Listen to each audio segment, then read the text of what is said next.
Hi everyone. Before I start this video, make sure that you're a part of my Discord server by joining the link in the description box below. And in this video, we'll be going over A-Level Accounting 2024 October-November Paper 2 and question number 1. This is paper 2, which consists of 4 questions. 2 of them will be of 30 marks and 2 of them will be of 15 marks. And the total time limit for the paper is 1 hour and 45 minutes.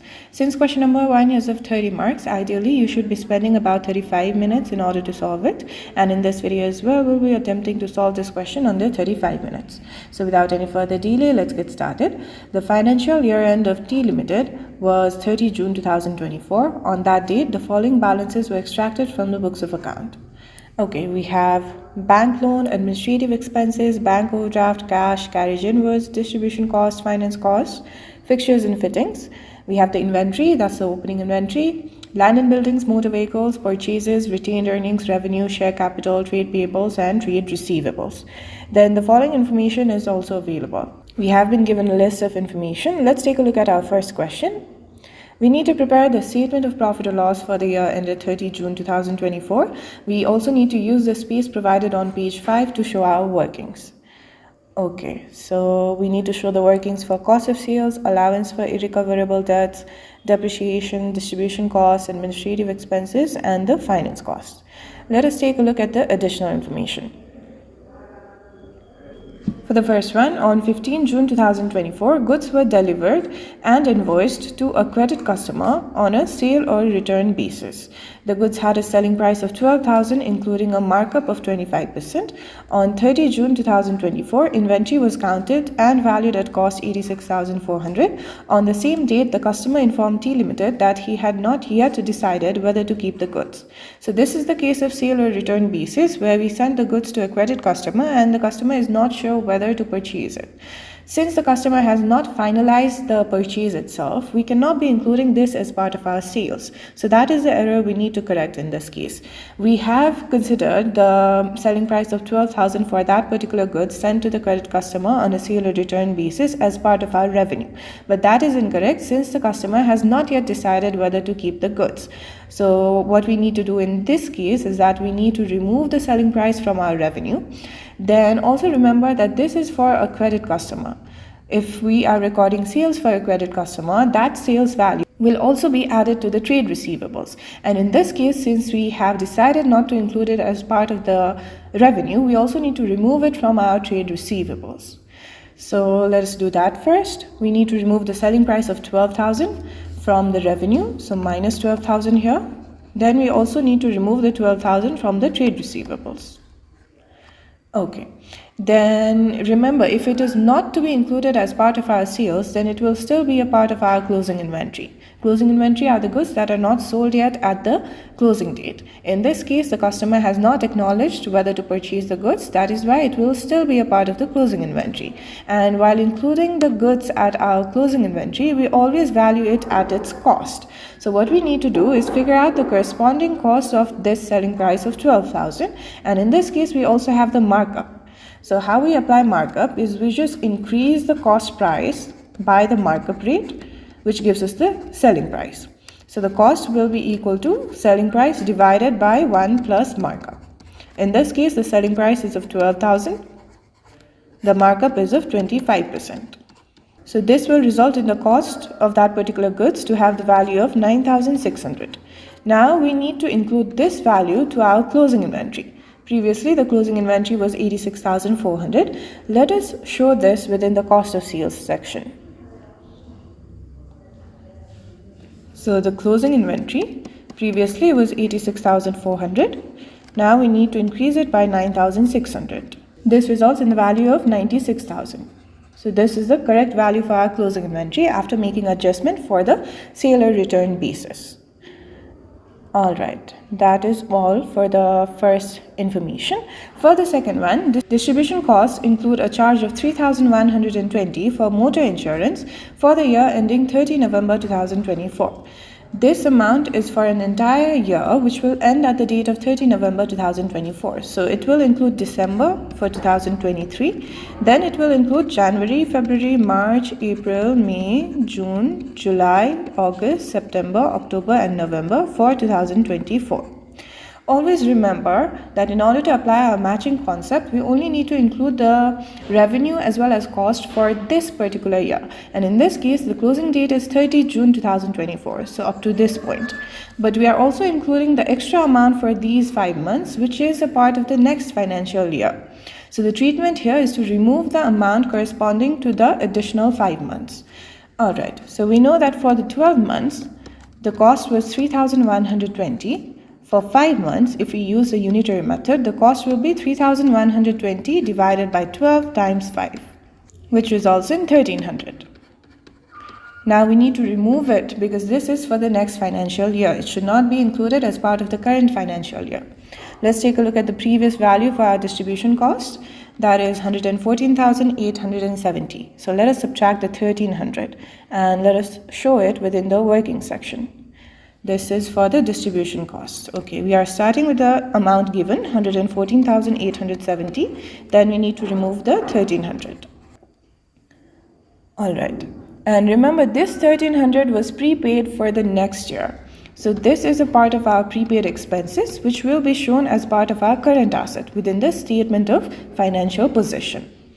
That is all for the second information. For the third one, an irrecoverable debt of 540 is to be written off to administrative expenses. Remember that irrecoverable debt will be part of our expenses, and in this case we are talking about a limited company. So whenever we are preparing the statement of profit or loss for our limited company, we need to categorize the expenses into two headings. Either it will be part of administrative expenses or it will be a part of distribution cost. In this case, the information states that we need to show this expense as part of our administrative expenses. So let's include it there. Previously, the administrative expenses was of 131,310. Now we need to increase it by 540. Let us show it within our working section. Okay, so the amount that we need to start with was 131,310. Then we need to increase it by our irrecoverable debt of 540. Okay. There is another impact due to the irrecoverable debt. Irrecoverable debt just means that we will no longer be receiving this money from our credit customer. So we need to remove it from our trade receivables as well, since we will no longer be getting this amount. So we just need to subtract 540 from our trade receivables. That is all for the third information. For the fourth one, the directors have decided to create an allowance for irrecoverable debts of 5% of trade receivables to be charged to administrative expenses.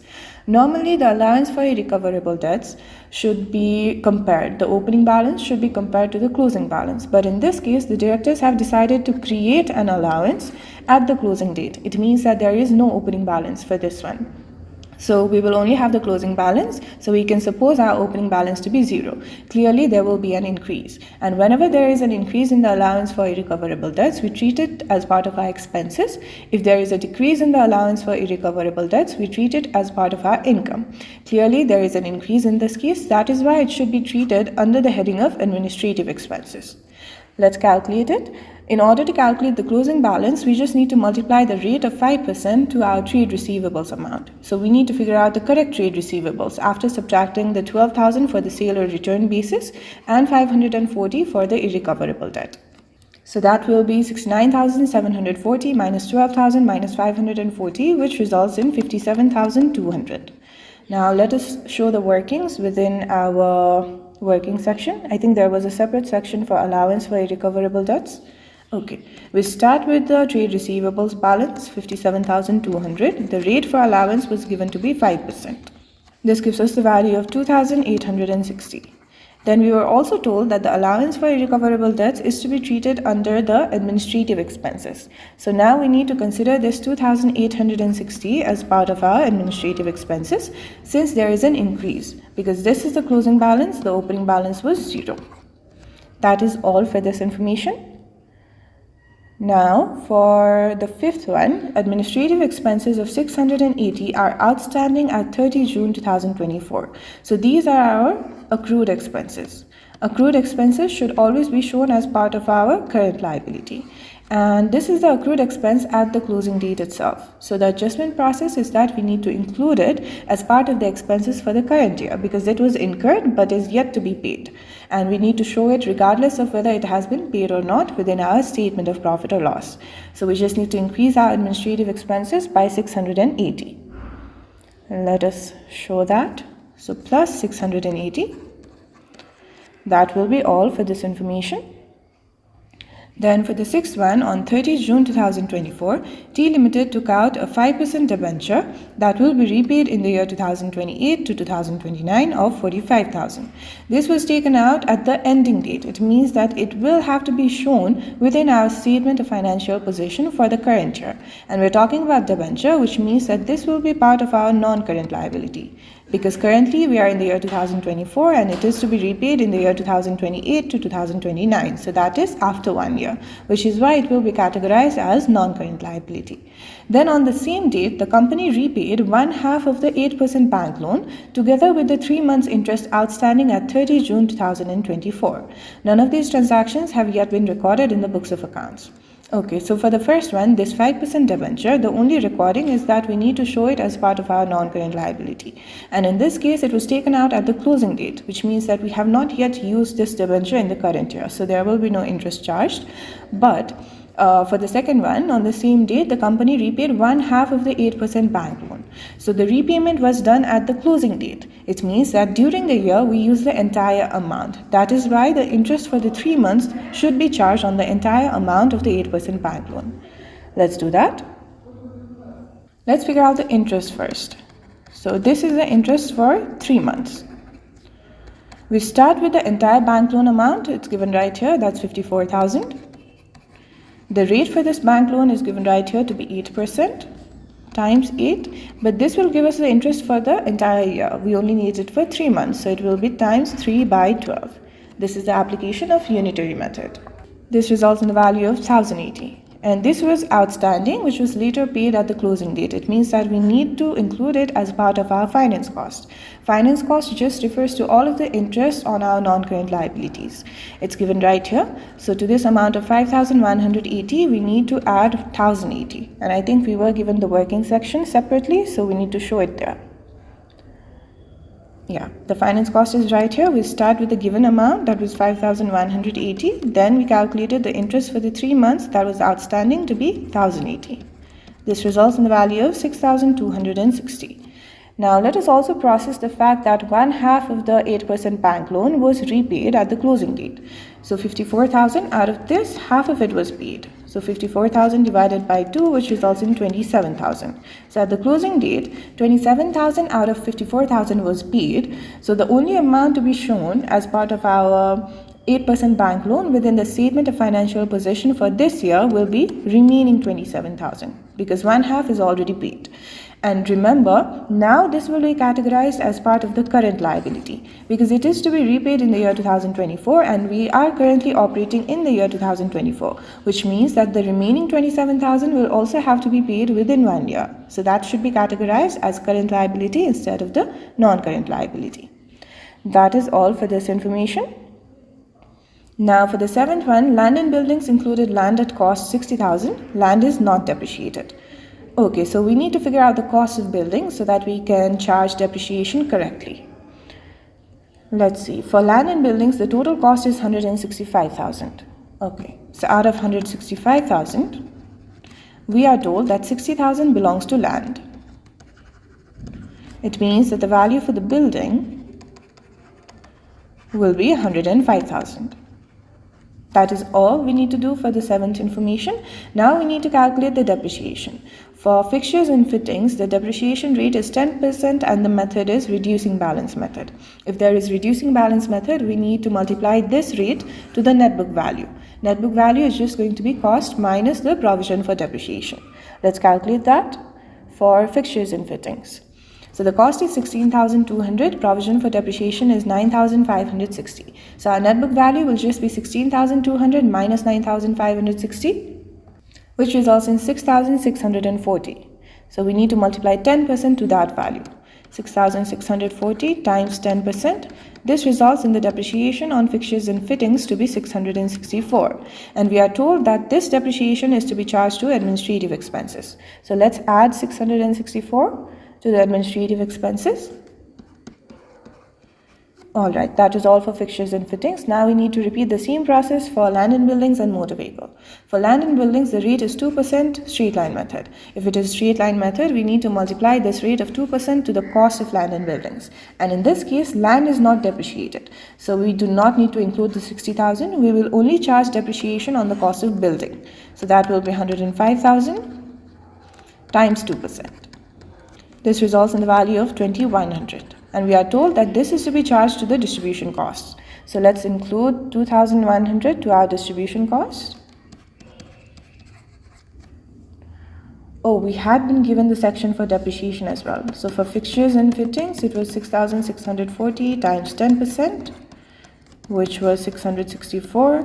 For land and buildings, the cost of building was 105,000. The rate was 2%. And the value itself was 2,100. Then we have the motor vehicles. Okay. So for motor vehicles, the annual rate is 20% and the method we are using is the reducing balance method. So we need to multiply 20% to the net book value and it is to be charged to the distribution cost. So for a motor vehicle, the cost is 82,000. Provision for depreciation is 34,590. Which means that the net book value will be 82,000 minus 34,590, which results in 47,410. Then we need to multiply it by 20%. Let's calculate it. So 47,410 times 20%. This results in the value of 9,482. And we were told that this is to be charged to the distribution costs.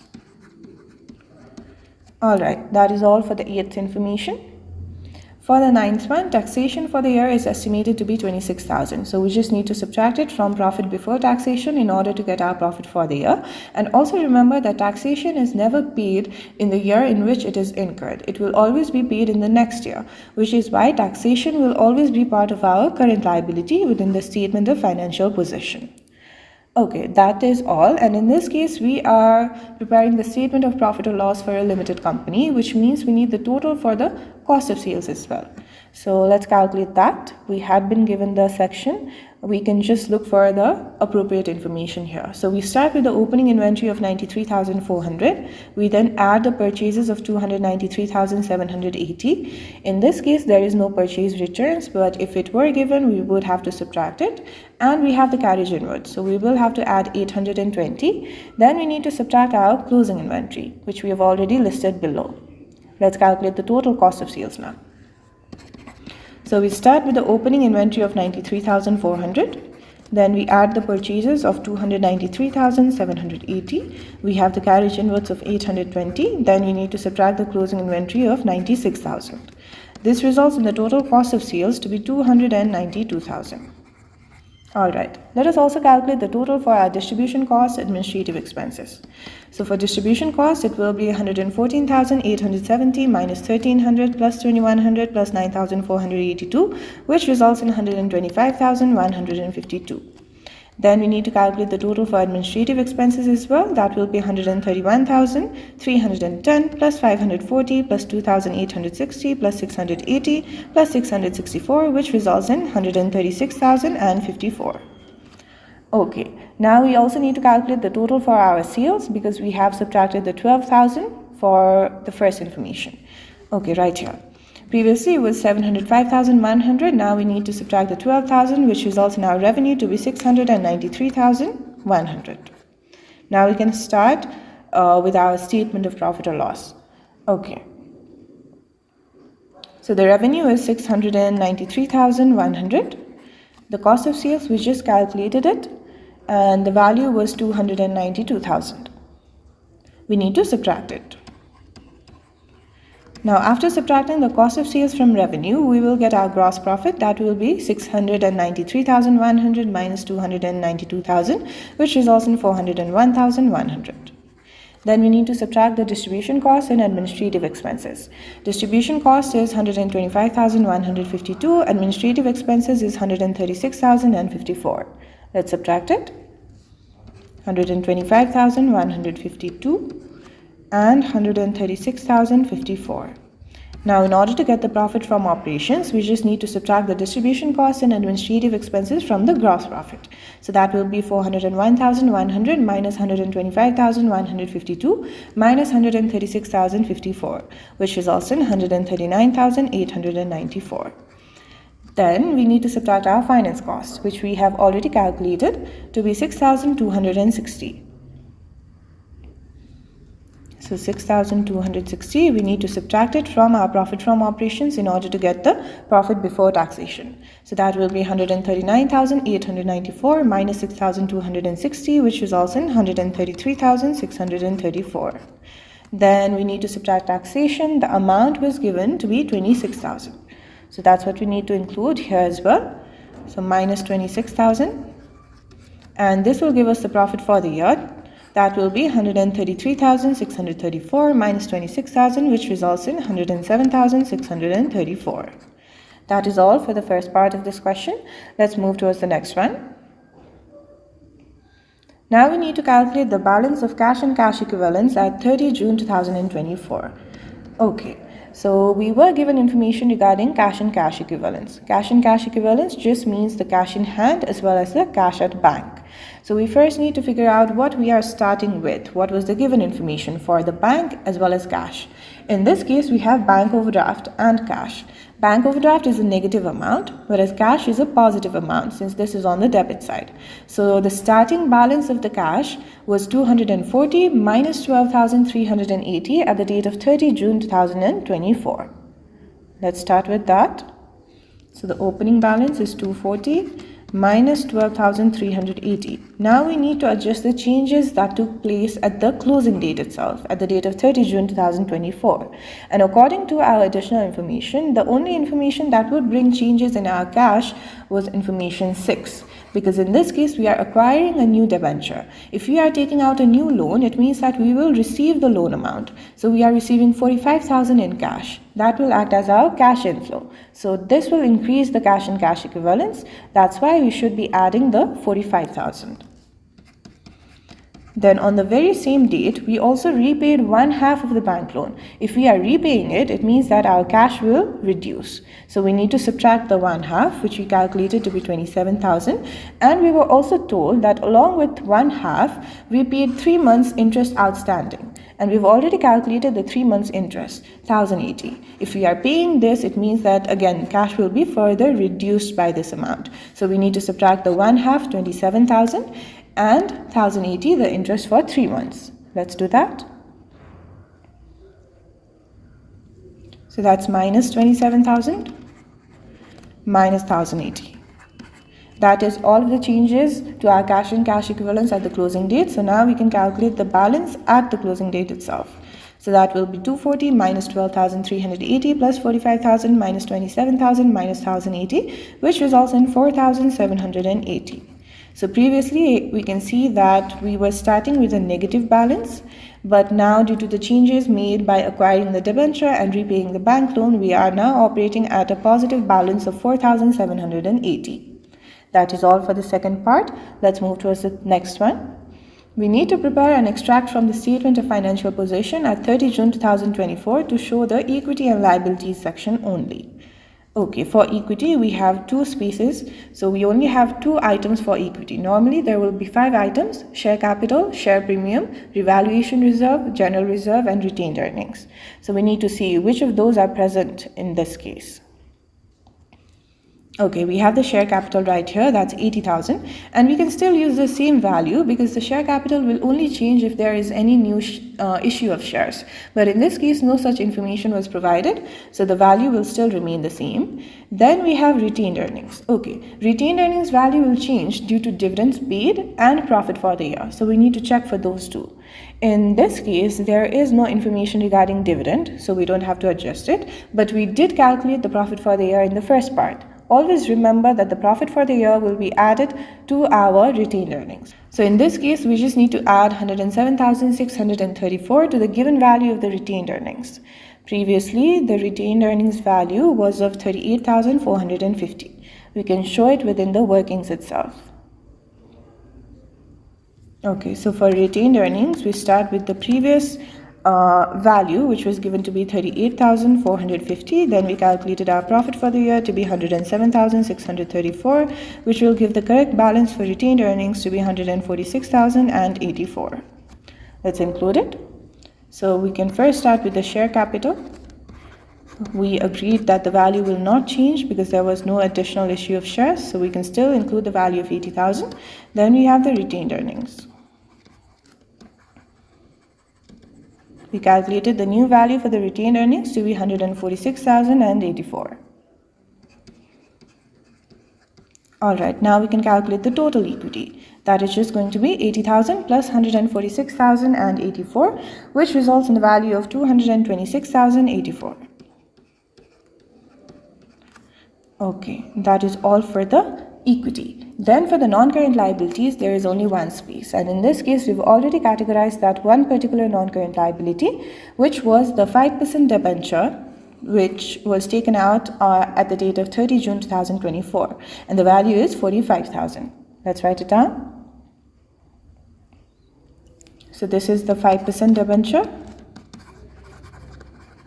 which is to be repaid in the year 2028 to 2029 with the value of 45,000. Then we also categorize that the very first current liability will be our remaining half of the bank loan.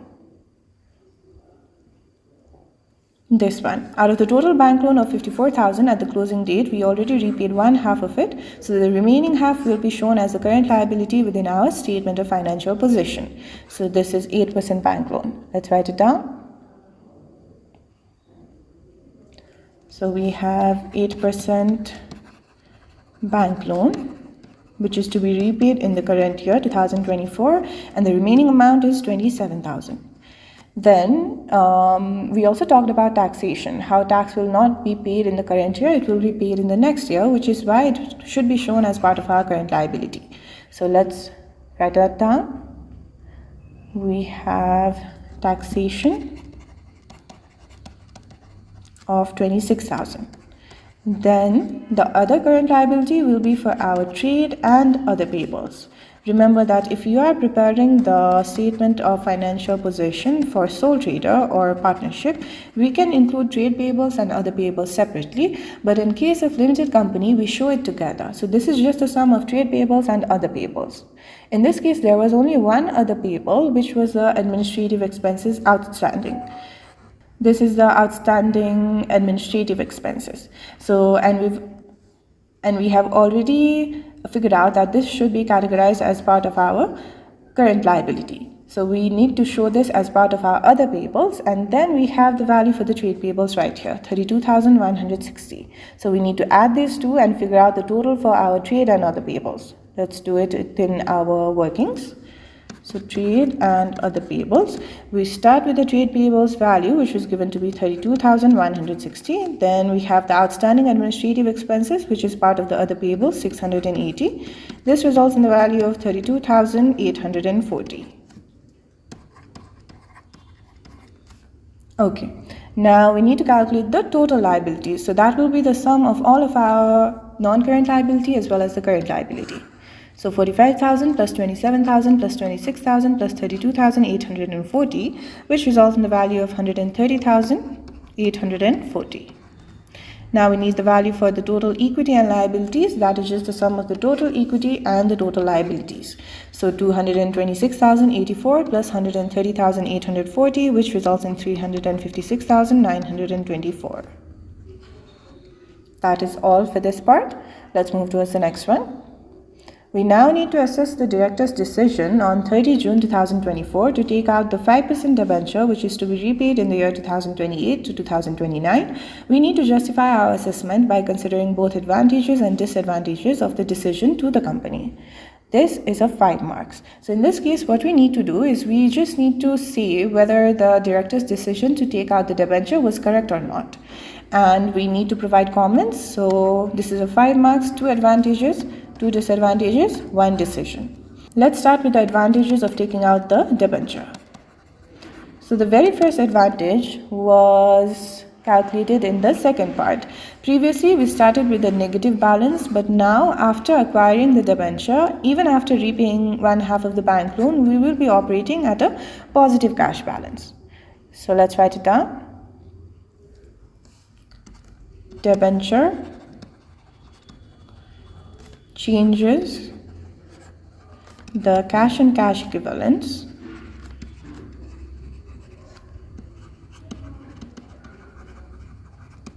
from a negative balance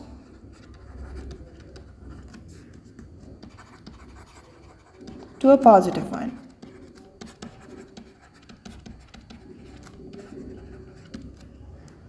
Okay, then another advantage will also be the repayment, because if we did not have this 45,000, we would not be able to repay this one half 27,000 because we did not have enough cash balance. So due to this debenture, the company was able to repay one half of the 8% bank loan, and this bank loan was due in the year 2024 itself. So the second advantage in this case is that debenture allows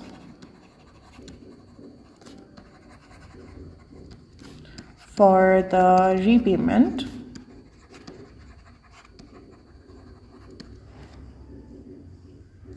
of one half of the bank loan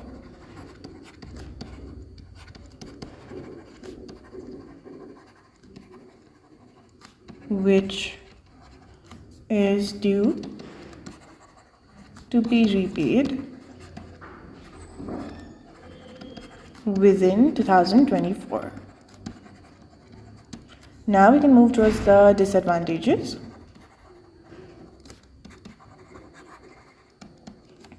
Okay, so since we are talking about a debenture, the very first disadvantage is that it will require security.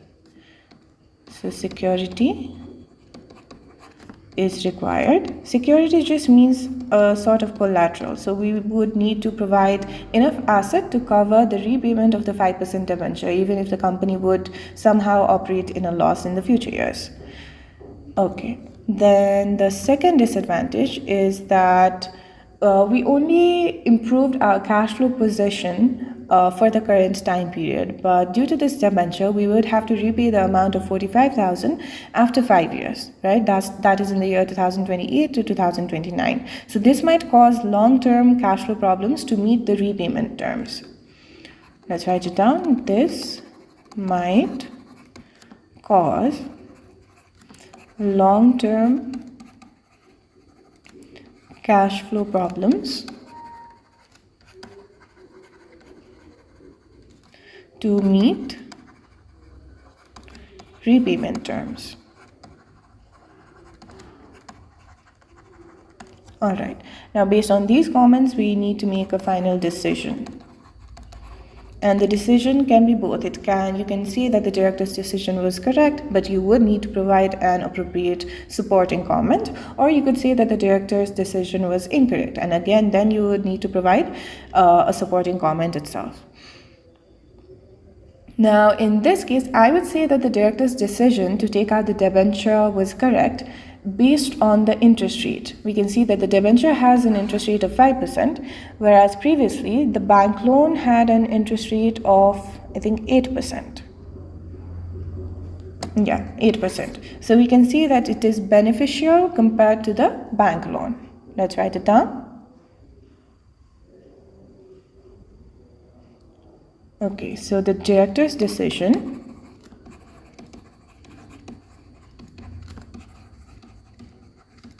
on 30 June 2024 to take out the 5% debenture 2028 to 2029 was correct, as the rate of interest is lower compared to the 8%. All right. That is all for this part, as well as this entire question. If you found this video useful, make sure that you like the video and leave a comment below. And make sure you're subscribed to the channel and hit the bell icon so that you do not miss any of these videos in the future. Thank you.